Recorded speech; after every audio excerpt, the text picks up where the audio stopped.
안녕하세요. 즐거운 순간 박대선입니다. 오늘 리뷰할 책은 금강경인데요. 다소 좀 어렵지만 다행히 법륜 스님이 쉽게 설명하고 있어 도전을 해보도록 하겠습니다. 금강경에 나오는 가장 유명한 말이 산은 산이요 물은 물이다. 이게 아마 유명한 누구죠? 법정 스님의 법어로 생각을 했는데 그게 아니었네요. 23개의 장으로 이루어져 있는데 일단 금강경이 뭔지 그걸 보도록 하겠습니다. 정식 명칭은 금강 반야 바라밀경인데요. 영어로는 그냥 금강만 해서 다이아몬드 수트라는 경이라는 뜻이죠. 성경이나 뭐 불경할 때 그 경입니다. 이 금강경은 석가모니가 설한 우리 대승불교의 대표적인 경전인데요. 여기에 핵심 사상은 일체개공입니다. 일체개공이 좀 어렵죠. 일체개공이라는 뜻은 일체 아집과 법집을 배제한 무아자재. 이것도 역시 어렵네요. 자, 그럼 이 중에서 어려운 단어 두 가지를 한번 보겠습니다. 아집과 법집인데 아집은 내가 실제 한다는 집착이고 둘 다 집이에요. 법집은 사물이 고유한 본체와 성격을 가지고 있다는 집착인데 사실은 나도 실제하지 않고 사물도 고유한 본체와 성격을 가지고 있지 않습니다. 그래서 그 집착에서 벗어나야 됩니다. 쉽게 얘기하면 모든 현상은 인과 연으로 생겨난다는 것이 불교의 일체 개공 사상입니다. 인과 연이라고 하면 그 어떤 원인과 환경을 뜻해요. 예를 들면 인이라고 하면 씨앗이 될 것이고 연이라고 하면 그 씨앗을 씨앗이 발아할 수 있는 그런 환경인데 제가 최근에 심었던 오이 씨앗을 보면 이는 오이 씨앗이 되고 연은 그 화분에 있는 흙과 물 뭐 이런 것들이 되겠죠. 그래서 인과 연이 있으면 어, 일시적으로 하나의 오이 싹으로 해서 다시 오이가 태어나고 다시 오이 씨가 되고 이렇게 순환한다는 것이 어, 불교의 기본 사상입니다. 그래서 무상이라는 얘기를 하죠. 무상이라는 게 뭐 슬프다 이런 뜻이 아니고 상이라는 것 자체가 상수가 뭔지 아시죠? 변수하고 상수 수학에서 나오잖아요. 상이라는 것은 일정하다는 뜻이에요. 바뀌지 않는다는 거죠. 근데 무상이라고 하면 반대로 일정한 것은 없다. 그러니까 만유의 모든 현상은 다 공하다. 쉽게 얘기하면 그 인연에 따라서 모여졌다, 흩어졌다, 그러는 것이다.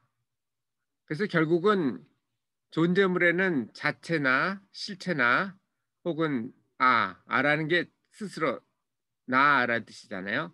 나라는 것이 없죠. 그래서 내가 남과 사실 일시적으로 뭉쳐 있다는 거를 알면 이 집착에서 벗어날 수 있다는 게 금강경의 내용입니다. 좀 쉽지 않죠? 그래서 우리 저 법륜 스님이 간단하게 설명한 것을 보겠습니다. 자, 이 금강경은 수보리 10대 제자 중에 하나죠. 석가의 수보리가 석가모니에게 묻는 그리고 석가모니가 그거에 대해서 대답하는 내용으로 이루어져 있습니다. 뭐 세존이시여 이런 식으로 수보리가 말을 하고 수보리야 하는 식으로 해서 석가모니가 대답하는 형태로 돼 있습니다. 보살이 무엇이냐 라는 질문에 보살은 마땅히 이루어야 할 것이 있다. 뭐 그런 얘기를 하고 세상은 공이다. 이런 얘기를 하시죠. 그러니까 쉽게 얘기하면 금강, 반야, 바라밀 이 뜻이 금강이라는 것은 다이아몬드니까 견고하고 날카로운 것이고 반야는 지혜죠. 그러니까 견고하고 날카로운 지혜로 바라밀이라는 거는 저쪽 언덕을 건너가는 건데 이거는 이제 열반 그러니까 다음 세계, 다음 단계, 해탈의 단계로 가는 걸 얘기합니다. 그러니까 금강경에서 얘기하는 거는 견고한 지혜로 깨달음을 얻어라라는 뜻이라고 보시면 될 겁니다. 그 깨달음이라는 게 바로 세상은 공이에요. 이것도 좀 어려우신가요? 그러면 조금 더 쉬운, 쉽다기보다는 저처럼 초보자, 저는 뭐 불교 신자는 아닌데 어, 읽다 보니까 나름대로 정리를 해봤습니다. 그러니까 일반인의 눈에서 봤을 때 느낀 점입니다. 자, 여기서 보면은 성경에도 청지기 사상이라는 게 있죠. 우리가 일시적으로 나라는 것이 없고 어떤 물건이라는 것이 없고 다만 인연에 따라서 모였다가 흩어지는 것을 반복한다는 걸 안다면 재물이라는 것도 똑같죠. 능력이나 재산 이런 것도 잠시 나한테 왔다 간 거예요. 잠시 내가 보관하고 있다 반환을 하는 거죠. 기독교에도 이런 청지기 사상이 있는데 금강경에서도 이런 청지기 사상이 있습니다. 똑같아요. 그래서 가장 높은 단계는 나랑 너랑 다르지 않다는 것을 알고 내가 뭐 기부를 했다 하더라도 그 기부를 했다는 것 자체를 그냥 있는 게 최고의 상태입니다. 열반의 상태라고 보시면 되죠. 그거를 무주상보시라고 얘기를 하는데요. 보시라는 건 뭔지 아실 거예요. 주는 거죠. 근데 주는 것도 이제 여러 종류가 있거든요. 뭘 얻기 위해서 주는 뇌물이 있을 거고 뭘 얻기 위한 건 아니지만 선물일 수도 있죠. 근데 선물도 제가 나한테 선물했으니까 나도 선물해야지 이렇게 하는 것도 있고 반대로 내가 선물하면 지도 뭐 비슷한 걸 주겠지 하는 그런 선물도 있을 거예요. 그거에 비해서 아무 생각 없이 그냥 내가 기뻐서 주는 선물도 있을 거예요. 그런데 이 무주상보시라는 거는 그 마지막 단계 바라지 않고 주는 겁니다. 이러면 왜 열반 상태가 될 수 있냐면은 주면은 기쁘거든요. 여러분 기부를 해보셨는지 모르겠지만 자원봉사나 해보시면 기쁩니다. 그런데 실망할 수가 있어요. 내가 이렇게 잘 해줬는데 보통 어머니들 그런 얘기를 하죠. 내가 널 어떻게 키웠는데 이럴 수가 있냐. 그거는 무주상보시가 아니에요. 뭔가 보답을 효도를 기대하고 아이를 키웠다면 그거는 뭐 나쁘게 얘기하면 뇌물이고 뭐 좋게 얘기해도 선물 정도에 해당되는 거겠죠. 이렇게 하면 지도 이렇게 하겠지. 근데 아예 그런 기대를 안 하고 그냥 무주상 바라지 않고 보시를 하면 실망할 가능성이 없죠. 난 바라는 게 없기 때문에 해주면 더 기쁘고 안 해줘도 실망할 이유가 없는 거죠. 그래서 이 옆에 있는 그림에서 보면 순수 증여라고 나와 있잖아요. 모르고 있다는 것조차 모르는 그게 이 열반에 오르는 가장 높은 단계입니다.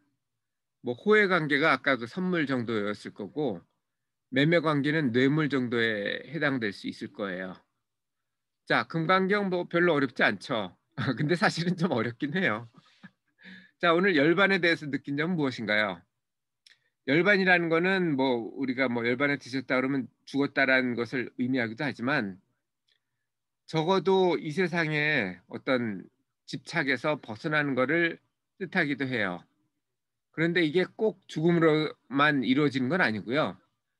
부처님 같은 경우는 살아 있으면서도 집착에서 벗어났습니다.